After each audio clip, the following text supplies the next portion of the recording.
نحمده ونستعينه ونستغفره ونعوذ بالله من شرور أنفسنا ومن سيئات أعمالنا من يهد الله فلا مضل له ومن يضلل فلا هادي له وأشهد أن لا إله إلا الله وحده لا شريك له وأشهد أن محمدًا عبده ورسوله أما بعد فإن خير الحديث كتاب الله وخير الهدي هدي محمد صلى الله عليه وسلم وشر الأمور محدثاتها وكل محدثة بدعة وكل بدعة ضلالة وكل ضلالة في النار فأعوذ بالله السميع العليم من الشيطان الرجيم بسم الله الرحمن الرحيم لقد جاءكم رسول من أنفسكم عزيز عليه ما عنتم حريص عليكم بالمؤمنين رؤوف رحيم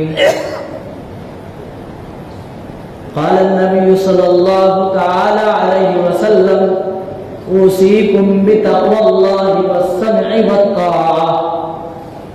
حاضرین جمعہ، دوستوں، بزرگوں، اسلامی بھائیوں اور اسلامی خواتین، مائیں اور بہنیں،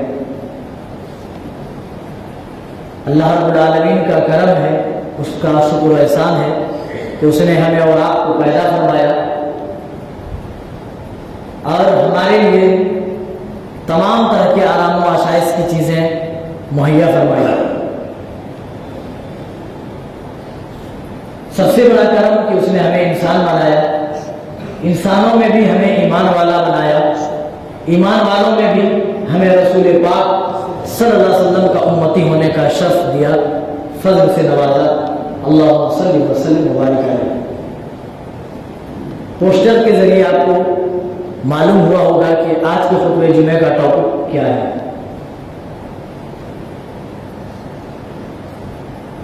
آج جس موضوع کے تحت کچھ باتیں اپنی ٹوٹی پھوٹی زبان سے رکھنا چاہتا ہوں، چونکہ مہینہ ربیع الاول کا ہے، جس مہینے میں آپ کی ولادت ہوئی اور اسی مہینے میں آپ کی وفات بھی ہوئی، اسی مناسبت سے موضوع کا انتخاب کیا ہے کہ رسول صلی اللہ علیہ وسلم کی آخری وصیتیں کیا تھیں۔ یوں تو آپ پوری زندگی نصیحتیں کرتے رہے، لیکن کچھ اہم پوائنٹس، کچھ اہم نصیحتیں تھیں جن کو آپ صلی اللہ علیہ وسلم نے اپنے انتقال سے پہلے آپ نے فرمایا۔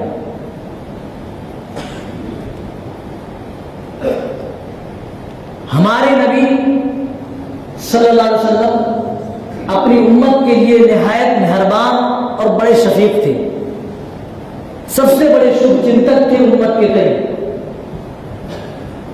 امت کے تئیں کس قدر درد رکھتے تھے، جب آپ سیرت رسول کا مطالعہ کریں گے تو انشاءاللہ بخوبی آپ کو علم ہوگا۔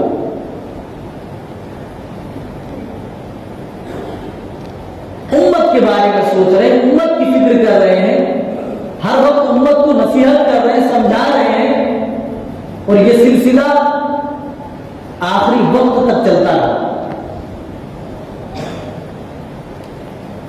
اور وہ اعمال جن سے متعلق آپ کو شبہ تھا، شک تھا، آپ کو لگتا تھا کہ یہ وہ اعمال ہیں جن سے متعلق میری امت کوتاہی کر سکتی ہے، میری امت غفلت برت سکتی ہے، ان اعمال سے متعلق آپ نے نشاندہی فرمائی۔ اور وہ غلط عقائد جن سے متعلق آپ کو لگتا تھا کہ کہیں ایسا نہ ہو کہ میری امت ان غلط عقائد میں پڑھ کر مبتلا ہو کر تباہ و برباد ہو جائے، گمراہی کے شکار ہو جائے، اسی کے پیش نظر آپ صلی اللہ علیہ وسلم نے بہت ساری نصیحتیں اور وصیتیں فرمائی۔ ترمذی کی حسن روایت ہے، حضرت امامہ باہلی رضی اللہ تعالیٰ عنہ حدیث کو بیان کرتے ہیں، کہتے ہیں کہ میں نے اپنے کانوں سے سنا ہے رسول صلی اللہ علیہ وسلم کو حجۃ الوداع کے اندر آپ فرما رہے تھے، کیا کہہ رہے